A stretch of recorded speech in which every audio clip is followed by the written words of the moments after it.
तुर्की के खलीफा सुल्तान मुराद की आदत थी कि वो बेस बदल कर आवाम की खबरगिरी करता था। उसने एक रात अपने सिक्योरिटी इंचार्ज को कहा कि चलो कुछ वक्त लोगों में गुजारते हैं। शहर के एक किनारे पर पहुंचे तो देखा एक आदमी गिरा पड़ा है। बादशाह ने उसे हिला कर देखा तो वो मुर्दा इंसान था। लोग उसके पास से गुजर जा रहे थे।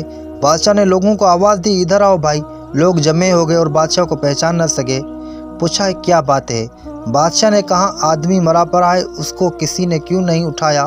कौन है ये और इसके घर वाले कहाँ हैं? लोगों ने कहा ये बहुत बुरा और गुनाहगार इंसान है।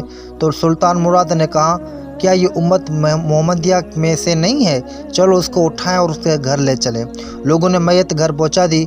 उसकी बीवी ने खावंद की लाश देखी तो रोने लगी। लोग चले गए। बादशाह और उसका सिक्योरिटी इंचार्ज वहीं औरत का रोना सुनते रहे। वो कह रही थी मैं गवाही देती हूँ बेशक तू अल्लाह का वली और नेक लोगों में से है। सुल्तान मुराद बड़ा मुताज्जिब हुआ, ये कैसे हो सकता है? लोग उसके बारे में ये बातें कर रहे थे और उसकी मैयत को हाथ लगाने को तैयार न थे।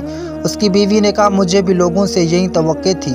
असल हकीकत यह है कि मेरा खावंद हर रोज़ शराब खाने जाता, जितनी हो सके शराब खरीदता और घर ला कर घरे में बहा देता और कहता कि चलो कुछ तो गुनाहों का बोझ मुसलमानों से हल्का हुआ।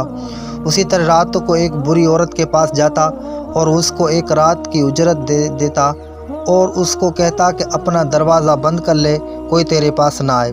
घर आकर कहता अल्हम्दुलिल्लाह आज उस औरत का और नौजवान मुसलमानों के गुनाहों का मैंने कुछ बोझ हल्का कर दिया है।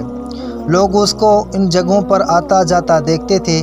मैं उसे कहती थी कि याद रख जिस दिन तू मर गया लोगों ने तुझे गुस्ल देना ही न तेरी नमाज पढ़नी है और न ही तुझे दफनाना है।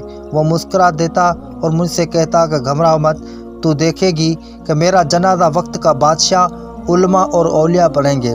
ये सुनकर बादशाह रो पड़ा और कहने लगा मैं सुल्तान मुराद हूँ, कल हम इसको गुस्ल देंगे, हम उसकी नमाज जनाजा भी पढ़ाएंगे और उसकी तदबीन भी हम ही करवाएंगे। चुनांचे उसका जनाजा बादशाह उलमा औलिया और कसीर अवाम ने पढ़ा। आज हम बज़ाहिर कुछ देख कर या महज दूसरों से सुनकर हम फैसले कर बैठते हैं। अगर हम दूसरों के दिलों की भेद जान जाएं तो हमारी ज़बानें गूंगी हो जाएगी। दोस्तों इस वीडियो को ज़्यादा से ज़्यादा शेयर करें ताकि हमारी लोगों की इस्लाह हो सके। शुक्रिया।